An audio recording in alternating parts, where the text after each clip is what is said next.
አቤቱ ቸር እግዚአብሔር አምላካችን ሆይ በዚህ ዕለት በዚህ ሰዓት በዚህ ስፍራ የቸርነትህ ስለሰበሰብከን በዚህ ከፍተኛ ቀጠሮ ስላደረስከን ከሁሉ አስቀድሞ ቅዱስ ስምህን እናመሰግናለን። ቸር እግዚአብሔር አምላካችን ሆይ ሁለት ወይም ሶስት ሆናችሁ በስሜ ከተሰበሰባችሁበት እኔም ከዚያ በመካከላችሁ እገኛለሁ ብለሃልና ቃል ኪዳንህን ታጸናለህ። በመካከላችን ልናውቀው የሚገባንን የሚጠቅመንን ትምህርት እንድታስተምረን እምራችን ሊሸከመው ሊመረምረው ሊረዳው ሊጠቀምበት የሚችለውን ምስል እንድትገልጽልን ቅዱስ መንፈስህን እንድታሳድርብን ሀገራችን ኢትዮጵያን ኦርቶዶክሳዊ ተዋሕዶ ቤተክርስቲያናችን የክርስቲያን ሕዝብህን በቸርነት እንድታስብልን እንለምንሃለን። ክብር ምስጋና ለወልድ ለመንፈስ ቅዱስ ይሁን ዛሬም ዘወትርም ለዘላለሙ አሜን። አባታችን በሰማይ የምትኖር ስምህ ይቀደስ፣ መንግሥትህ ትምጣ፣ ፈቃድህ በሰማይ እንደሆነች እንዲሁ በምድር ትሁን። በደላችንን ይቅር በለን እኛም የበደሉንን ይቅር እንደምንል፣ ወደ ፈተና አታግባን ከክፉ ሁሉ አድነን እንጂ መንግሥት ያንተ ናትና ኃይል ምስጋና ለዘላለሙ አሜን። እመቤታችን ቅድስት ድንግል ማርያም ሆይ በመልአኩ በቅዱስ ገብርኤል ሰላምታ ሰላም እንልሻለን። በሐሳብሽ ድንግል ነሽ፣ በሥጋሽም ድንግል ነሽ። የአሸናፊው የእግዚአብሔር እናት ሆይ ሰላምታ ላንቺ ይገባሻል። ከሴቶች ተለይተሽ አንቺ የተባረክሽ ነሽ፣ የማኅፀንሽ ፍሬ ኢየሱስ ክርስቶስ አምላክ ነው። ደስ ያለሽ ጸጋን የተሞላሽ እመቤቴ ሆይ እግዚአብሔር ከአንቺ ጋር ነውና ደስ ይበልሽ። ከተወደደ ልጅሽ ከጌታችን ከመድኃኒታችን ከኢየሱስ ክርስቶስ ምሕረትን ለምኝልን ኃጢአትን ያስተሰርይልን ለዘላለሙ አሜን።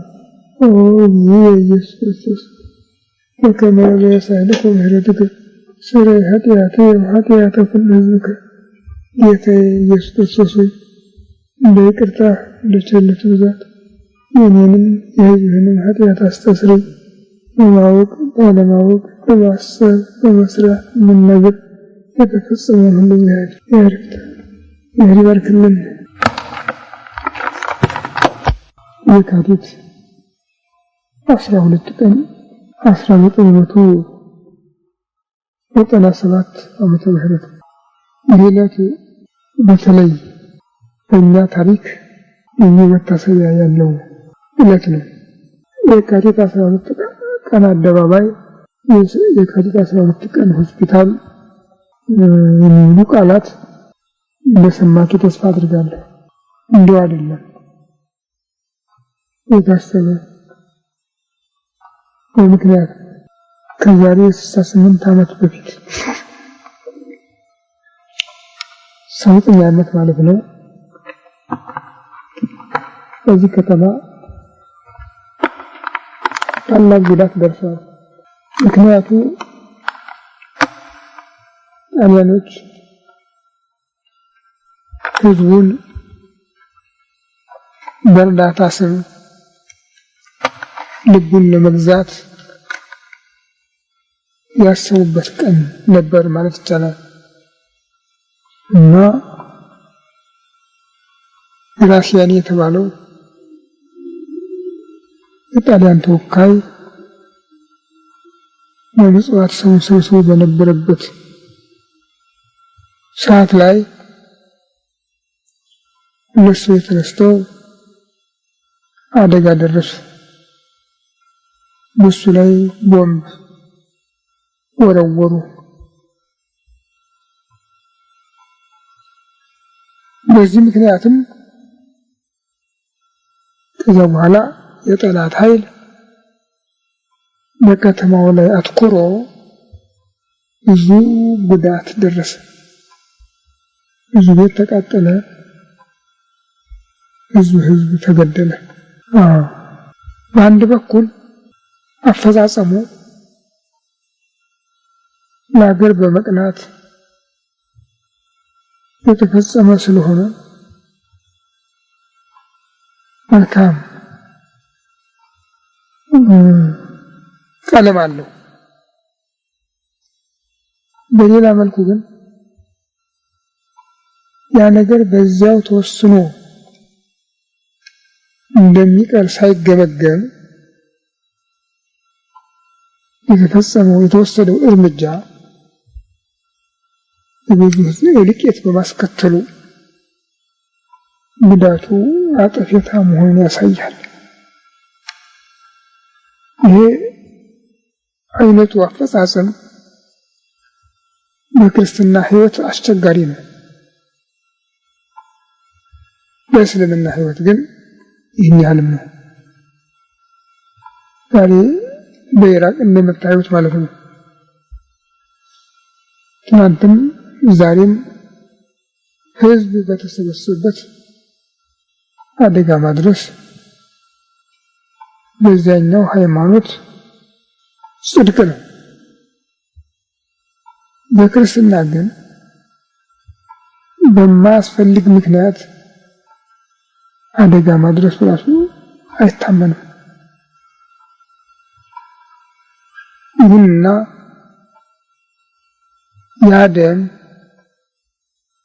ያደም ጥፋተኞችን ሳይለይ በልክ ብቻ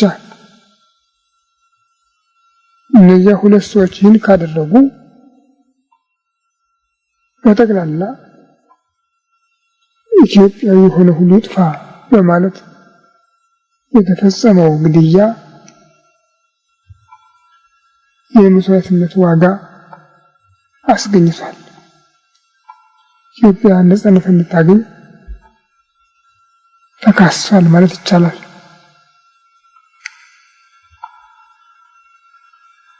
ይሄ ብቻ አይደለም። ከዛ በኋላም ግንቦት 12 ቀን በደብረ ሊባኖስ ገዳም የተፈጸመው ደግሞ ከዚህ የተለየ ምክንያት የለሽ ነበረ። የተሰበሰበውን ህዝብ ለመጨረስ ብቻ የተፈጸመ። ከዚያም በኋላ እኔ በነበርኩበት ሀገር በዲማ ነሐሴ 12 ቀን የተፈጸመው ይህንን የመሰለ ነበረ። ያስ እንዲያውም አንድ ቀን አልበቃውም። ከነሐሴ 12 እስከ መስከረም 18 ቀን ድረስ የዘለቀ የ42 ቀን ድብደባ ነበር። ይሄ ተጠራቅሞ ነው የደም አቤቱታ ኢትዮጵያን በዚያ ጊዜ ነፃ ያወጣት። በግፍ የሚፈስ ደም እንደው ፈሶ ይቅር። አቤቱታ የሚያቀርብበት አደባባይ አለው። እዚያም የማያደላ ዳኛ ስላለ መልስ ያስገኛል።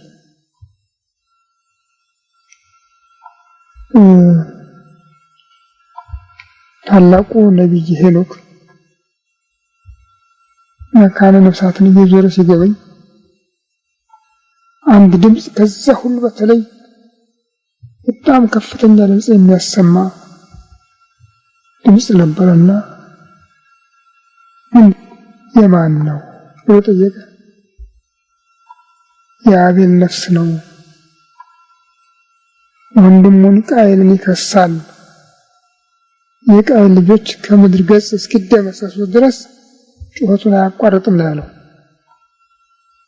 ቃየል እስኪሞት አይደለም ያለው፣ የቃየል ልጆች ከምድር እስኪደመሰሱ ድረስ ጩኸቱን አያቆምም ነው ያለው። እና ንጹህ ደም፣ በግፍ የፈሰሰ ደም ሁልጊዜ አቤቱታውን ለታላቁ ዳኛ ያቀርባል። እና ኢትዮጵያ በጠላት ወድቃ በነበረበት ጊዜም ያንን እድሜ ያሳጠረው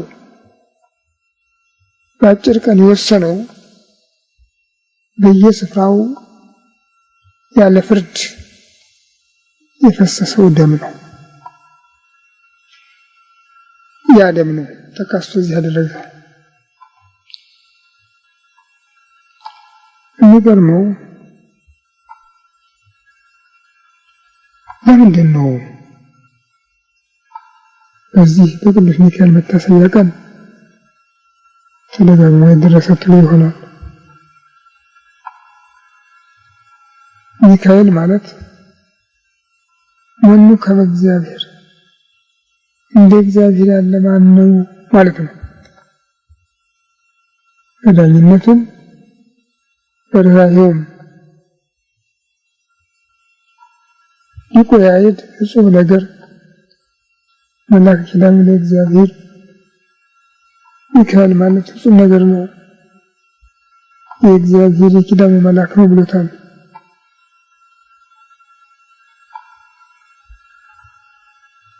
ነቢዩ ሄኖክ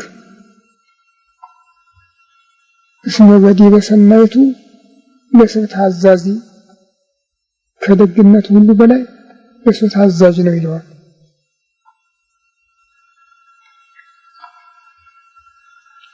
በቅዱሳን መላእክት መካከል ይሄ ክፉ ይሄ ደግ የማይባል ነገር ቢኖርም ሁሉም አንድ አይነት ቢሆንም ስለ ቅዱስ ሚካኤል መጽሐፍት በጣም ነው አብዝተው አስፍተው የሚናገሩን ርኅራኄውን፣ ታዳጊነቱን፣ በየስፍራው መላኩን፣ የሰውን ጸሎት መስዋዕት አሳራጊ መሆኑን ነው የሚናገሩት። መስተካህን ይሉታል። ካህን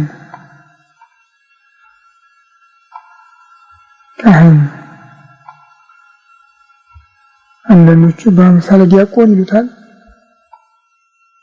አንዳንዶቹ ግን በአምሳለ ካህን ይሉታል። የሰውን ጸሎት መስዋዕት የሚያሳርግ በእግዚአብሔር የሚያቀርብ ታላቁ መልአክ እሱ ነው።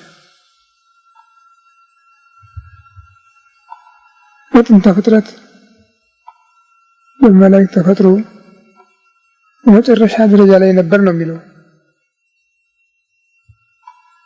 ነገር ግን በትህትናው በየዋሃቱ ምክንያት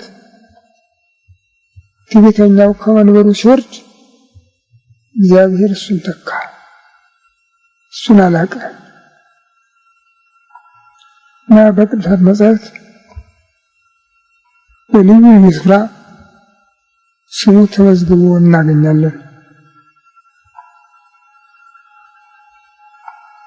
በተለይ በመጽሐፈ ዳንኤል ቅዱስ ገብርኤል ዳንኤልን ሲያነጋግረው የፋርስ ንጉሥ አለቃ 21 ቀን ሲቃወመኝ ነበር፣ ሲታገለኝ ነበር፣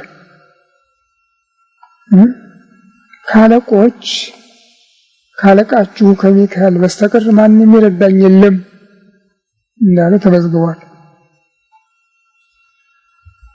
እርዳታው ለሰው ብቻ ሳይሆን ለመላእክትም ጭምር እንደሆነ የሚያሳይ ነው። እንደገና በምዕራፍ 12 ያን ጊዜ ይላል የኋለኛውን ዘመን ያመለክትና ያን ጊዜ ለሕዝብህ ልጆች ጠበቃ ሆኖ የሚቆመው ታላቁ መልአክ ሚካኤል ይነሳል ነው።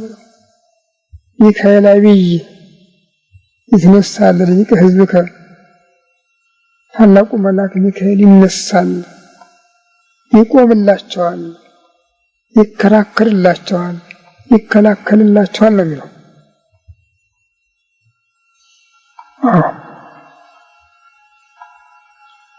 እና በተሰለፈበት ሁሉ እርዳታው የማይጎልበት መልአክ ነው። እግዚአብሔር የመረጠው ቸር ታዳጊ መልአክ ነው።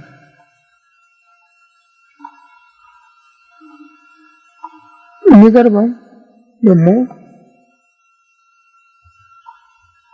ካንደበቱ ክፉ ቃል አይወጣም ነው የሚል መጽሐፍ።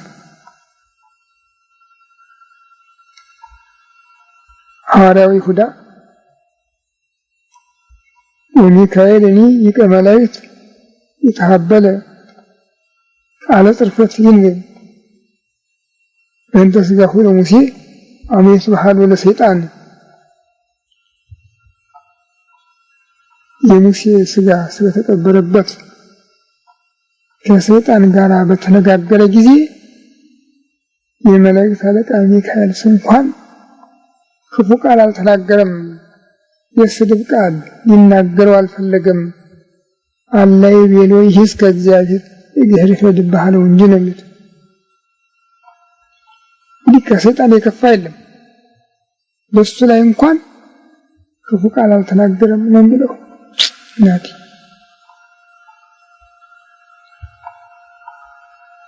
እና ነቢዩ ሄኖክ በደግነቱ ሁሉ ላይ ለሰው ታዛዥ ነው ያለው አነጋገር እስከ ዓለም ፍጻሜ ጸንቶ የሚኖር መሆኑን የሚያሳየን።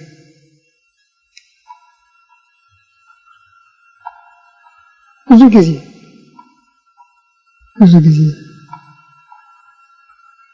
የኃያል መልአክ ሚካኤል ለእስራኤል ባልደረባ ሆኖ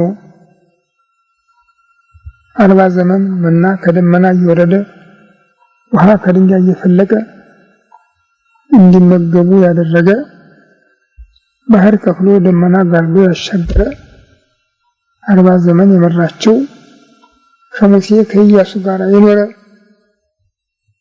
ኃያል መልአክ ነው። እኛም በሀገራችን በኢትዮጵያ የታቦተ ጽዮን መልአክ ጠባቂ ነው ተብሎ ስለሚነገር ታቦተ ጽዮን ወደ ኢትዮጵያ ከገባችበት ጊዜ ጀምሮ ስሙ የታወቀ መልአክ ነው። ስሙ መታወቅ ብቻ አይደለም፣ እየሰራ ነው። በተለይ እኔ ብዙ ሊመሰክርለት የሚገባኝ ሰው ነኝ። እኔ በጠባቂነቱ ብቻ አይደለም፣ እንጃ እንደ ጓደኛ፣ እንደ ቅርብ ባልደረባ፣ እንደ ቅርብ መሪ ሆኖ ሲራዳኝ ሲታደገኝ የኖረ መልአክ ነው። ባለፈውም ጠቅሼላችሁ ነበር መሰለኝ። 3 ቀን ሙሉ አይምሮዬን አጥቼ በቆየሁባቸው በእነዚያ 3 ቀኖች አብሮኝ ነበር የሚዘር በደረስኩበት ቦታ ሁሉ ምን ወጥረሻል ዋሳምጡ በተባልንበት ጊዜ እኔ እዚህ ሀገር ምን ሰው አገኛለሁ? ማውቀው ሰው የለኝም ስናገር ቅዱስ ሚካኤል ይዋሰን እንደሆነ አለኝ አንዱ። እሱማ ከፈቀዳችሁልኝ ምን ቸገረኝ? እንደማውቀው ሁሉ እኮ ነው። እንዲህ ዘይ መለስ ስል አጠገቤ ቆሞ ያገኘኝ በእኔ ቁመት ልክ። እባክህ ቅዱስ ሚካኤል አንተን እንቀጥራለን ብለውኛልና ተዋሰኝ እለዋለሁኝ። ምን ይዋሰዋለሁ? ከዛሬ ጀምሮ እኔን ሳትጠይቁ እንዳትሄዱበት አላቸው። ከዛ ጊዜ ጀምሮ እስካሁን አለሁ 59 ዓመት።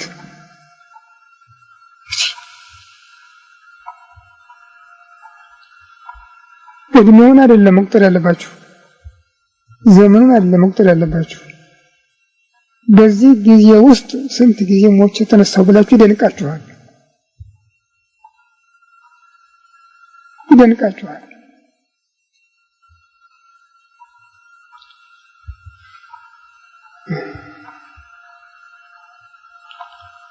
በሰማዕታት ታሪክ ውስጥ ያደረገው ተአምራት ተደጋግሞ ይታያል። በተለይ በቅዱስ ጊዮርጊስ ታሪክ ውስጥ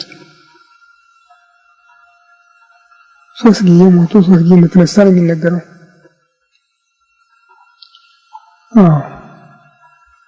ድንቅ ነው። የሚያዳምጥ፣ የሚመለከት፣ የሚያዘክር ስለነበረ ነው የተጻፈው። በእኛ ዘመንም እግዚአብሔር ካለ የሁሉ አለ። አናስታውሰውም እንጂ አናዘክረውም እንጂ አለ አለ። 9 ሞት መጣ ቢለው አንዱን ገባ በለው አለ ይባላል። 1 ሞት ብቻ አለ 2 3 4 5 7 8 9 10 ሞት የሚጎበኝበት ጊዜ አለ። እግዚአብሔር ደግሞ በቸርነቱ በታዳጊነቱ ያንን አሳልፎ ቸርነቱ እንዲነገር ያደርጋል። ቅድም የጠቀስኩላችሁ ሁለተኛው ነው። በመጀመሪያው ግን ነሐሴ 12 ቀን አጠገቤ ያለው ሰው ተገድሎ የተረፈ ምናልባት እንደዚህ ስላችሁ እንዲያው እዛው ቦታው ሁላችንም ተገኝተን ተኝቼ ባሳያችሁ ነው ደስ ይለኝ ነበር። የነበርኩበትን ሁኔታ ሰውየው ጠፍጣፋ ድንጋይ ላይ ቆሞ ዳዊት ይደግማል። ያለነው ቤተክርስቲያን ነው እና ጓደኞቼ እየታገልን እንጫወታለን። ሳሩ አድጎ ውጦናል እና ተንኮሉን ያመነጨሁት እኔ ነኝ። ጓደኛዬን እጁን አስርኩት በዚያ በበቀለው ሳር። ይህን ካመጣሽማ ብለው 2 ሆነው እግሬን ገጥመው 2 ቦታ ላይ አገዳዬ ላይ፣ ጭኔ ላይ፣ ወገቤን፣ አንገቴን፣ እጄን ደግሞ ግራና ቀኝ ዘርግተው እንደ ብራና ዋጥረውኝ ሄዱ። እነሱ ጥለው እዚያ እንዳለ ሆኖ ሰው እንትን አውሮፕላን ይመጣ እንዲህ ራሴ ላይ ነው ያለ ሰውየው እግሩ ስር ነው ያለው። ተው ይለናል። እንዲህ ብለው ነጭ ልብስ ለብሶ ነው ዳዊት ደግሞ እንደመጣ አውሮፕላኑ ነጭ ልብስ ለብሶ ከቆመው ሰውዬ ላይ ጣለ። በቃ ሰውየውን አንድ ዛፍ አለ፣ ነባር ዛፍ ደወል የተሰቀለበት በዚያ ላይ አሳልፎ ዕቃ ቤቱ ግቢ ጣለው። የቆመበት ድንጋይ ተፈንቅሎ እሱን ተከትሎት ሄደ። እንግዲህ አስቡ፣ ያው ድንጋይ በቃ የነበረ እንኳን ቦምብ እኔ የተኛሁበት መሬት በሙሉ ተገለባበጠ እና በዚህ በቀኝ እጅ ያለውን አክርማ ከነ ጉሊቱ ነው ይዤ የተነሳሁ። እንደ በረርኩ ብቻ አይምሮን አላውቅም፣ ለቤተክርስቲያን ገባሁ። እንደዚህ ያተረፈኝ እግዚአብሔር። እንግዲህ ታዲያ ይሄ ተአምራት አይደለም ይሄ ያደረገው? ያ እንግዲህ ሁለተኛ ነው። ከዛ ወዲህ በየጊዜው የሆነውን ባነሳላችሁ ለምን ማይታወቅ በተለይ በ85 ዓመተ ምህረት 3 ጊዜ ነው ኦፕሬሽን የሆንኩት። 2 ጊዜ ከሆንኩ በኋላ ለሶስተኛው የተከፈተውን እንዘጋለን ብለው ሐኪሞች ባደረጉት አፈጻጸም ሞቼ ነበር። ለነርሱ አስተማሚ በ12 ሰዓት የሚሰጥ መድኃኒት ያዝዙታል። 2 ሰዓት ተኩል ኦፕሬሽን ይጠብቀኛል። እሱ ይረሳዋል። ይረሳና በሁለት ሰዓት ይሰጠኛል። ሐኪሙ በሁለት ሰዓት ተኩል በቀጠሮ ገባ። እኔ ወደ ኦፕሬሽን ክፍል ሄድኩኝ። ሐኪሙ እንዳዘዝኩት ተፈጽሟል ባይ ነው። ይህ ከ12 ሰዓት እስከ 2 ሰዓት ተኩል ቢያንስ ያ መድኃኒት 2 ሰዓት ተኩል በህይወቴ ውስጥ መስራት አለበት ማለት ነው። እና ያ እንደገባው እዚህ ግራ እጄ ላይ አንድ ነገር እንደ መርፌ ያለ ነገር ጠብ አደረገ ሐኪሙ። ተወርውሮ ጉሮሮዬን አነቀኝ። በቃ እንደ ገመድ ማን ለሰው ልጅ ዝም ብሎ ይፈራፈራል። ከዚህ ከአንገቴ በላይ ያለው ምንም አይሰራም። ደነገጠ። እንደገና ለዚያ ማፍረሻ ቶሎ አለና ማለት ወገን ከዚያ ሰዓት ጀምሮ እስከ 6 ተኩል አጠገቤ ቆሞ ሰዓትን እያየ በ6 ሰዓት ላይ ሻይ ስጡት አለ። ሻይ ሰጡኝ። በማቀላቀሉ አስታወከኝ። ከዚያ በኋላ እሱ እፎይ ብሎ ወደ ቤት ተመለሰ። እንዲህ አድርጎ ነው የተረፈ። ታዲያ በዛ ጊዜ ሁሉ እኔ እኮ ይለኛል ይሄ የድሮውን የአበሻ ልብስ የለበሰ ሰውዬ ይመጣና እኔ እኮ የሸዋስ ነኝ አይዞህ ይለኛል። እኔ እኮ የሸዋስ ነኝ አይዞህ ይለኛል።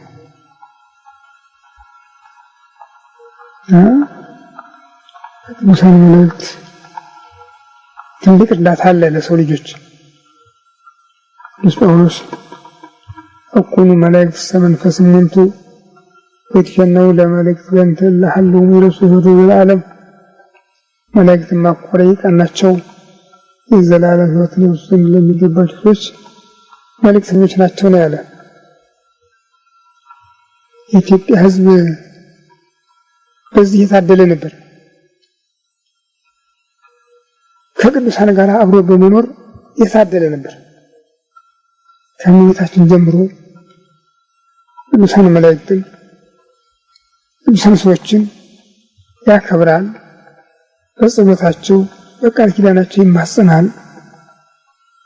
ይህ በመሆኑም በችግሩ ሁሉ ፈጣን መፍቻ ያገኝ ነበር። ዛሬ ግን ሁሉም ስለቀረ የቀልድ ስለሆነ ይህንን ማተን ተቀምጠናል። ትናንት እንደሰማሁት መሰለኝ በራዲዮ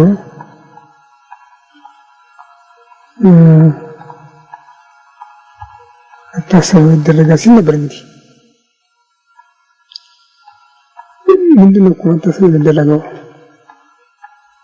በመሆኑ እዚያ ቀን ካለቀው ህዝብ ከዚህ ወዲህ ያለቀው ህዝብ አይበዛም እንዴ? ይፉ ከተቆጠረ ደግሞስ ያደረገው ባይድ ነው። ከዚህ ወዲህ ያሉ ሰዎች ግን ኢትዮጵያውያን አይደሉም ማለት ነው። በሶስተኛ ደረጃስ የዚያ ቀን የፈሰሰ ደም ኢትዮጵያን ተካሶ ነጻ ወጥቷል። ከዚህ ወዲህ የፈሰሰው ደም መቼ ዋጋ አገኘ? በዚያ ቀን የፈሰሰው ደም አፍሳሹ አመፀኛ ቢሆንም የተገደሉት ግን ንጹሃን ነበሩ። በእኛ ዘመን ግን ችግሩ ምንድነው? ገዳይም ተገዳይም አመፀኞች ናቸው። ሁለቱም በእግዚአብሔር ዘንድ ሁለቱም ሃይማኖት አልባ ናቸው። ሁለቱም እግዚአብሔርን አያውቁም።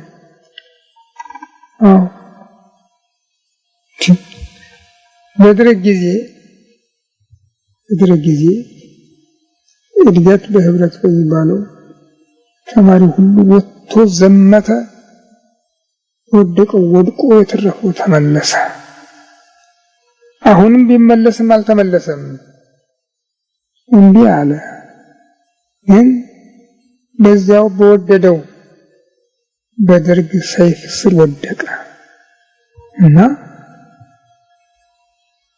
እየኮለኮለ እየወጣ ሜዳ ላይ ይጨፈጭፈው ነበር። እንግዲህ የማይጠቅም መስዋዕት ማለት ነው። ሃይማኖት አልባ፣ ገዳዩም ሃይማኖት አልባ፣ ሟቹም ሃይማኖት አልባ ሆነው 17 ዓመት ተሰቃየ። የራስን ከሚሄድ በስተቀር የተሻለ ነገር የለም። እዛ 6 ዓመተ ምህረት የእስላሞች ሰላማዊ ሰልፍ ጥያቄ የፍትሐ ብሔር ሕጋዊ ሰውነት የነበራት ቤተክርስቲያን መብቷን አጥታ ከዛሬ ጀምሮ ቤተክርስቲያንና መንግስት ተለያይተዋል የሚል ሕገ መንግስት ተረቀቀ፣ ጸደቀ፣ ታወጀ። ከዚህ ጊዜ ጀምሮ እግዚአብሔርና ኢትዮጵያ ተለያይተው ቆመዋል። ወዲያውኑ በመስከረም እግዚአብሔር የለም የሚል መንግስት ተተካበት። ቤተክርስቲያኒቱም ወንጌልና ሶሻሊዝም አንድ ነው ብላ ጎን ቆመች። እስካሁን ድረስ አብራ እንደቆመች ናት።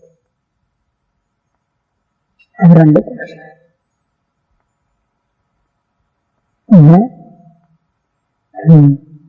መቼ ነው እኛ ንስሐ የምንገባ? እርቅ የምንገባው መቼ ነው? አንጠይቅም። አመጽ ደግሞ የግል አይደለም። በአንድ ሰው በሁለት ሰው እናመካኝ አንችልም። ሁላችንም የሚያመጽ ነው በእግዚአብሔር ላይ። ሁሉ አረ ወህወር አለ። ሁሉም እንደ ፈረስ ጆሮ እንደ ሰላጥን ጎረዶ ተናፍሎ አመጸ ያለ ነብዩ ቅዱስ ጳውሎስም ለሮሜ በጻፈው መልእክቱ በምዕራፍ 3 ተጠቅሶታል። ይህን አሁን የሚታየው ሁሉም አመጸ። ባለፈው ሳምንት የሆነውን አይታችኋል። በመስቀል አደባባይ ላይ የጣዖት በዓል የተከበረበት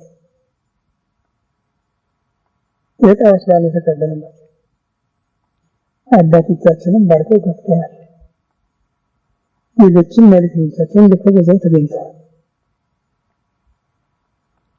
እና በመስቀል አደባባይ ነው የሆነ።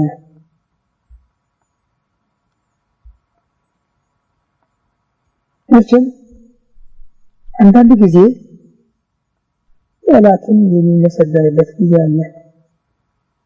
ይህ ላይ ደርግን ላመሰግናለሁ። በዛን ዘመን መስቀል አደባባይ ተብሎ የነበረውን እሱ ሲወርሰው ያገስ አደባባይ ነው ያለው። መስቀል አደባባይ አላለው። አንሱ እዛን አንሱ ብሎ ላይ ወደ ፒያሳ ሰደ ቦታውን ያገስ አደባባይ አለው። ያመጽ አደባባይ አለ።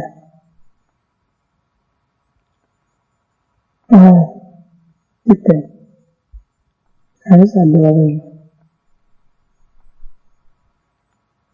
አንድ ጊዜ ገና ሳይዛጎር በነበረበት ጊዜ እኔም እዚያ አስተምር ነበር። ስለገባ አይደለም እና ያስተምር ነበር። አብዮት የሚለውን ትርጉም የሰጠው ነኝ። አብዮት እያሉ እንደው ሁሉ በየራሱ ይለዋወጠው ነበር እና መስሉ ጋዜጠኞችን ተንታል አንድ ቀን ተብሎ ጠይቅ እንደምን ነገር ወላቆም ቃል ወግዝን ይባላል ምን ይመስላል? እርግጥ አለማወቃችንማ አነጋገር ያስረዳል። አብዮትም አይደለም አብዮትም አይደለም አብዮት ነው። አብዮት እንዲያለ አበየ እንዲያለ አብዮት እንዲህ ማለት ነው። መንግስታችሁ ለእግዚአብሔርም አልገዛም ስላለ የኮሚኒስት ኃይሉ ለእግዚአብሔር አልገዛም ማለት ነውና አብዮት ነው እንጂ አብዮት ወይም አብዮት አይደለም።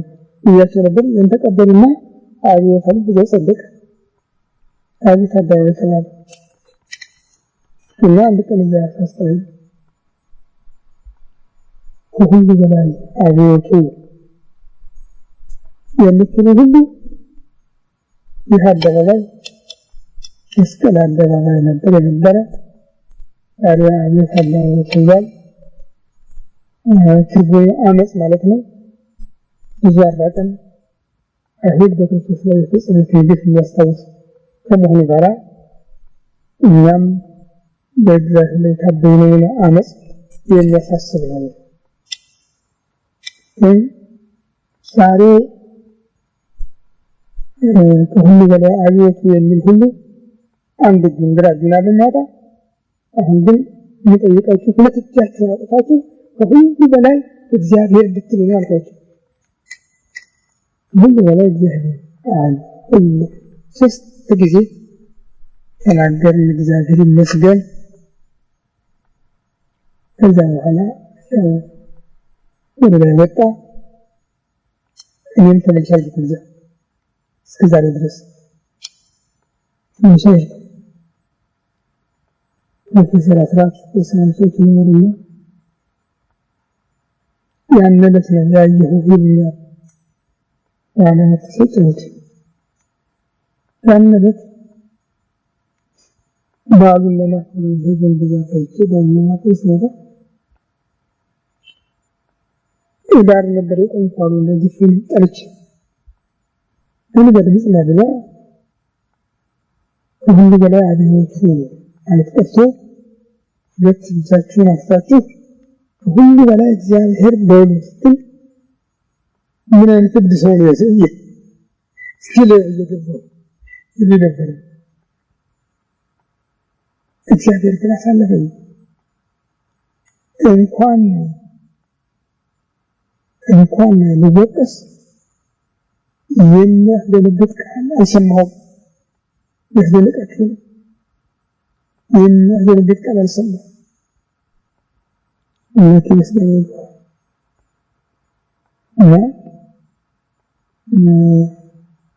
ቁርጠኝነት ካለ ሁሉ ነገር አለ። ይህንና ከዚያ ጊዜ ጀምሮ ቤተክርስቲያናችን አልተቀጠለችም፣ አልተመለሰችም፣ ህዝቡም አልተመለሰም። እንቢ አለ። እዛው መጠን እድሜው እየረዘመ ሄደ። ደርግ አለፈ ተብሎ ያሲን ወደ ቦታው ተመለሰ ተባለ። ባይመለስ ይሻል ነበረ። ወይኔ እንደ ክብሩ የማይጠበቅ ከሆነ ባይመለስ ይሻል ነበር። ይህ ባለፈው 15 ቀን የተፈጸመ አይታችኋል። አምልኮ ጣዖት የተፈጸመበት አምልኮ ጣዖት ባልተፈጸመበት መስቀል አደባባይ ነው። ምን አለ ኳስ ሜዳ ቢሆን ሃይማኖታውያን አላከበሩበት እንዳይባል እስላሞች በየዓመቱ የሚያከብሩ እያለ ሚስዮናውያን ዝግጅት አድርገው የሚያከብሩ እያለ እዛ ቢከበር ለምን ያንን የነበረውን ስምና ክብር ለመልከር ተብሎ ተደረገ። ይህ ሁኔታ አስጊ ነው። እኔ እንደ ከዚያ ከ66 ጋር ነው ማነጻጸረው። አንድ ነገር አለው፣ አንድ መልእክት አለው። ለእግዚአብሔር በሰው መካከል አንድ መልእክት አለው ብዬ ማስብ አንድ ነገር እንዲህ አድርጎ የሚያሰራ ምንም ምክንያት አልነበረም። በዘፋኝነቱ ከሆነ የሙዚቃው ንጉስ እየተባለ የሚጠራው አለ። ይሄ ንጉስ ነገስት መሆኑ ይሄ በጥቅምነቱ ከሆነ እናንተን ያማረጽ ማቅረብ እንችላለን። እንደ አሜሪካነቱ ከሆነ ደግሞ አሜሪካ ነው። ይሁን እኮ የድራግ ጭስ መሳየት እስከማቅረብ መስቀል አደባባይ ላይ የግራን ጭስ መስዋዕት እስከማቅረብ የተደረሰበት ግዴታ ምንድነው? ስትያ ተጠይቀ መልሰችውን ታስታውሱ እንደሆነ እኛ የኃይለ ሥላሴ ልጆች ነን አባታችንም አምላካችንም ብንላቸው ያንን የሚያገኝ የለም ማለት ነው። ሁሉም ራስ ተፈራይ ስለብኝ ራስ ተፈራይ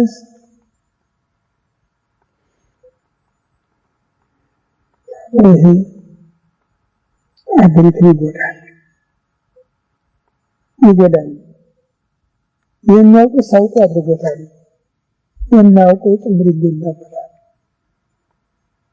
ምናልባት የሰው ዘር እንዲትረፍ ቢሆን ሁሉ ነገር እየከበደ ነው ያለው። ረሃቡ፣ በሽታው፣ ድርቁ እየከበደ ነው ያለው። ሀይቅ የተባሉት ነገሮች ሁሉ እየደረቁ ነው ከምንጫቸው። ሀይቅ የሚባለው እኮ ከስሩ ምንጭ የማይለየው የሚገነፍል ነበር። ዛሬ እንዴት እንደሆነ እውነትን የታቀረው አላውቅም እንጂ እንደዚህ ነው ይድርቃል ሀይቅ። አሁን የብዙ ቦታ እንደሱ ነው ችግር ሆነ። አሁን እያየን ደግሞ የሚጠጣት የለም።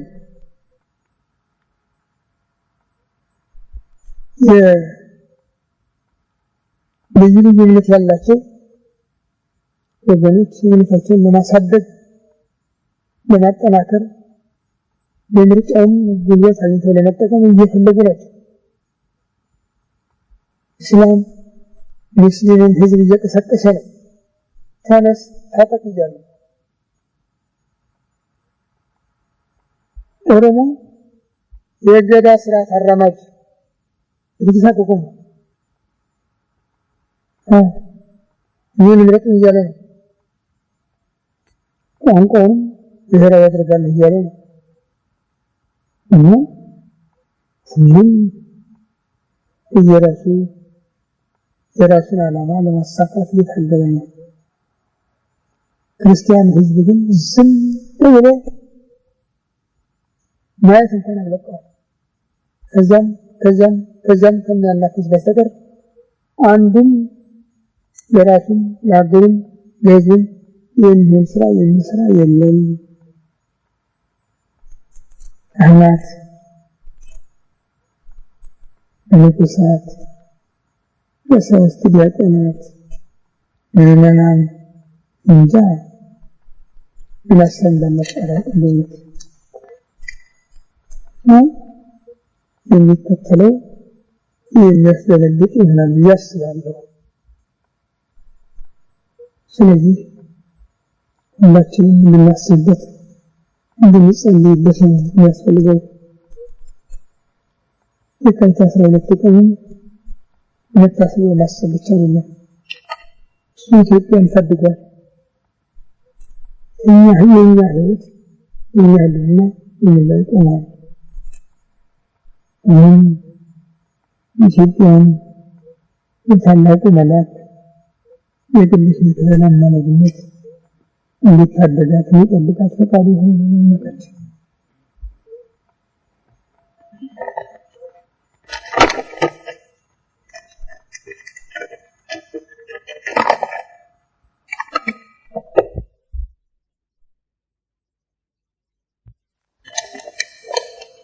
የሰማያዊ ወልድ ኢየሱስ አምላክ አቤቱ ቸር እግዚአብሔር አምላካችን በዚህ ዕለት በዚህ ሰዓት በዚህ ስፍራ በቸርነቱ ስለሰበሰብከን እንደዚህ ከፍተኛ ቃጠሎ ስላደረስከን ከሁሉ አስቀድሞ ቅዱስ ስምህን እናመሰግናለን። ቸር እግዚአብሔር አምላካችን እስከ ዓለም ፍጻሜ እኔ ከእናንተ ጋር ነኝ ብለሃልና ቃል ኪዳንህን እንድታጸናለን፣ እንዳትለየን፣ እንዳትርቀን፣ እንድትታደገን፣ እንድትጠብቀን ከመከራ ሥጋ ከመከራ ነፍስ እንድትሰውረን አደራችን ኢትዮጵያን ኦርቶዶክሳዊ ተዋሕዶ ቤተክርስቲያናችን ክርስቲያን ሕዝብህን በቸርነት የምታስብልን እንለምንሃለን። አሜን።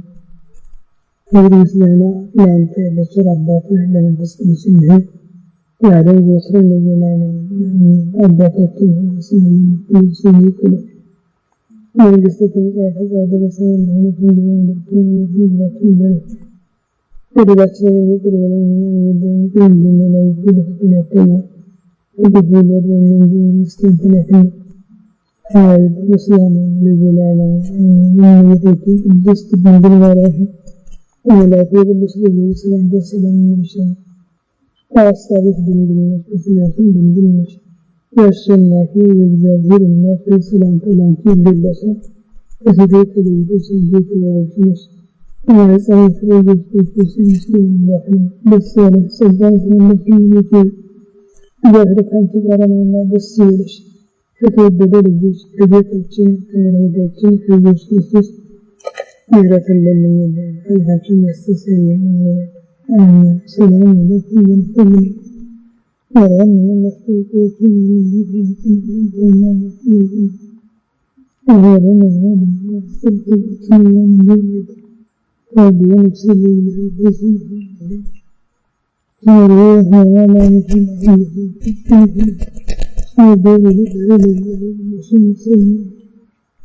وغير هذا من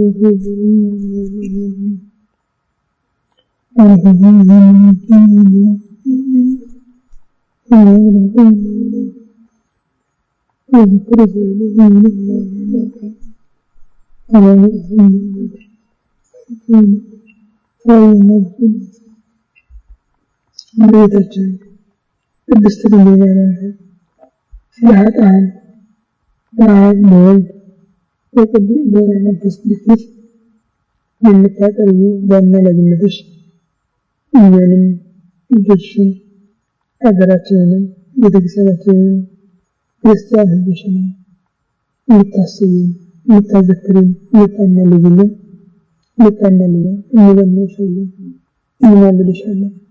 ቸር እግዚአብሔር አምላካችን ሆይ በእናትህ አማላጅነት ኃጢአታችንን ይቅር እንድትለን ጸሎታችንን ትቀበለን ከክፉ ነገር ሁሉ ሰውረን ሀገራችን ኢትዮጵያን ኦርቶዶክሳዊ ተዋሕዶ ቤተክርስቲያናችን ክርስቲያን ሕዝብህን በቸርነትህ እንድታስብልን መዓትህን በምሕረት ቁጣህን በትዕግስት እንድትመልስልን እንለምንሃለን።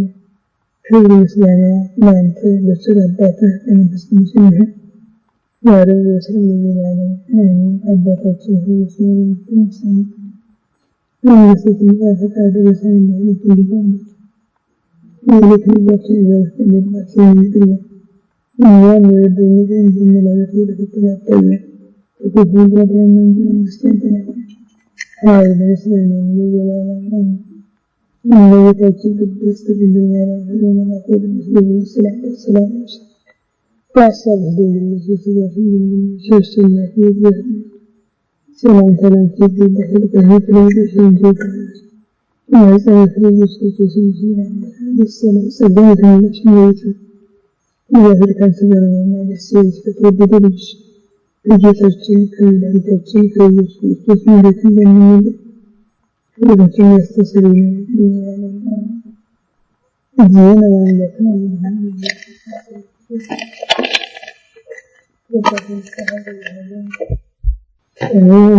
ኢየሱስ ክርስቶስ ፈተነ አበየ ሳህልከ ወምህረትከ ይእዜሰ ኃጢአተየ ወኃጢአተ ኩሉ ሕዝብከ ጌታዬ ኢየሱስ ክርስቶስ እንደ ይቅርታህ እንደ ቸርነትህ ብዛት የእኔንም የሕዝብህንም ኃጢአት አስተስርይ።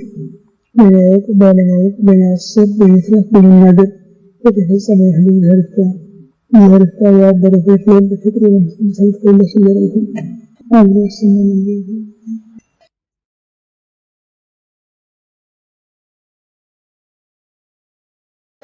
Yeah.